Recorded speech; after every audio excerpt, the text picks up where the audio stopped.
Já estou na terceira sessão de um retratamento de um molar e o paciente ainda relata dor. O que pode estar acontecendo e como que eu posso resolver? Muito bem. Primeira coisa, vamos lá, vamos num passo a passo aqui que você vai excluindo, vai seguindo os caminhos e vai chegando às suas conclusões. Primeira coisa, a dor da queixa do paciente é a dor que ele está sentindo naquele dente? Olha só, porque a gente às vezes tem sintomas de referência, tá? E que pode ser desde, se eu aperto esse dente, ele é um pouco diferente dos outros, um dente que está ali passando por um retratamento, e às vezes a queixa do paciente, não que não possa ter relação, tá, gente? Mas às vezes a queixa principal do paciente é o quê? A dor de ouvido. Então, se ele está com uma dor de ouvido e ele está ali no procedimento de retratamento e ele acreditou em algum momento, né, foi feita uma correlação entre a dor, né, ou um problema endodôntico, uma lesão que ele tem ali de ter tido uma periodontite apical persistente após um tratamento de canal e que realmente foi levantado a suspeita, olha, isso aqui pode estar te dando essa dor reflexa aqui referida no ouvido, tudo bem. Mas a partir do momento em que você pega e tem as referências, às vezes locais, de testes locais, ou seja, faça uma percussão vertical, faça uma palpação em fundo de sulco, fala, poxa, isso daqui, esse sintoma aqui não, o paciente não tem. Ou ele até tem algum incômodo, a palpação em fundo de sulco, tem uma lesão, isso daqui tem o seu tempo, né, de reparo, não é imediato. Ou essa sensibilidade, essa alteração da sensibilidade ao toque, à pressão digital, uma percussão vertical, isso às vezes está separado, deu para entender? Está separado da queixa principal desse paciente, que é a dor de ouvido, que ela pode ter relação, ela pode não ter nenhuma relação com essa lesão periapical desse molar inferior, por exemplo, tá? Então, se atenta a isso. Qual que é essa persistência dessa dor? Caracteriza para ver se realmente, não, é desse dente mesmo ou não, ou é outra coisa, não odontogênica eventualmente, ou ainda é de algum dente adjacente, né? Não, o paciente está sentindo, está bem localizado, aí você vai ver o dente adjacente ou o dente antagonista tem algum comprometimento endodôntico, ou tem uma cárie, tem um dente trincado. Então, faz primeiro essa a primeira coisa, antes de ficar procurando o que mais que pode estar acontecendo, se certifica de que a queixa do paciente está vindo exatamente desse dente que você está realizando o retratamento, ok? Muito bem, certificado isso, qual que é a minha sugestão para você? Sem sombra de dúvidas que você solicite uma tomografia. Se esse caso você está fazendo, ele não tem uma tomografia inicial, solicita uma tomografia. Para quê? Quais são as principais hipóteses?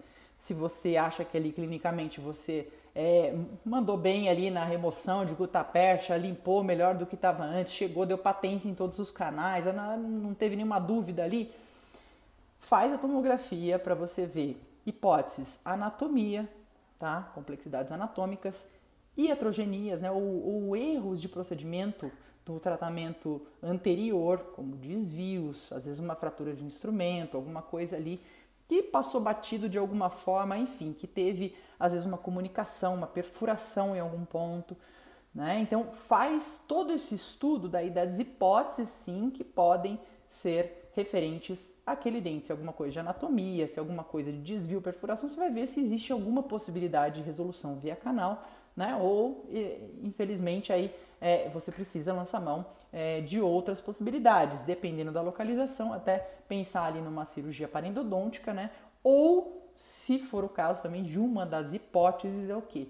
Que exista alguma trinca nesse dente. Então, a trinca desse elemento dentário, eventualmente já progredindo um pouco mais em direção radicular, uma trinca ou vertical, ou enfim, né, seja qual for, mas que já causa esse comprometimento estrutural da raiz desse dente, aí também é o momento de pegar e analisar se esse dente ele tem a chance ainda de uma sobrevida ou se já é o momento também desse dente, da melhor opção para ele ser a exodontia, uma reabilitação por implante.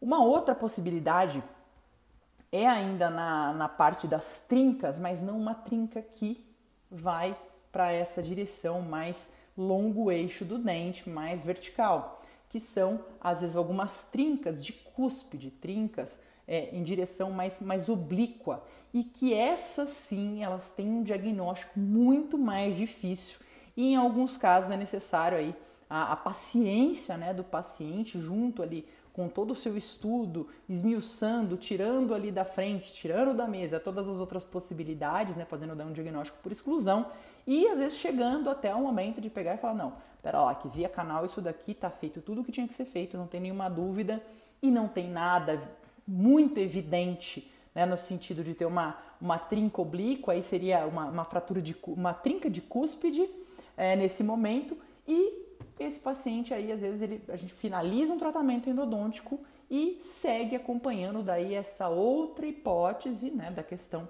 aí de uma cúspide trincada ou fraturada, para daí poder tomar as decisões subsequentes, certo? Importante, existe essa suspeita, é lógico, e antes disso, né, gente, lá no começo de tudo, a gente avalia o contato do paciente, avalia se esse dente não está sofrendo um trauma oclusal e tudo mais, mas para chegar no fim dessa linha, né, assim, se você for excluindo todo o resto, falo daí por bastante experiência dentro do consultório, né, num caso como esse, às vezes o que fica ali pendente, que é difícil o diagnóstico, é essa questão de uma cúspide trincada e que às vezes vai levar um tempo ainda até isso daí se manifestar de uma forma mais assertiva ou mais às claras para você poder identificar e tomar as devidas providências, certo? Então espero ter te ajudado. Se ficou alguma dúvida, deixa aqui nos comentários pra gente.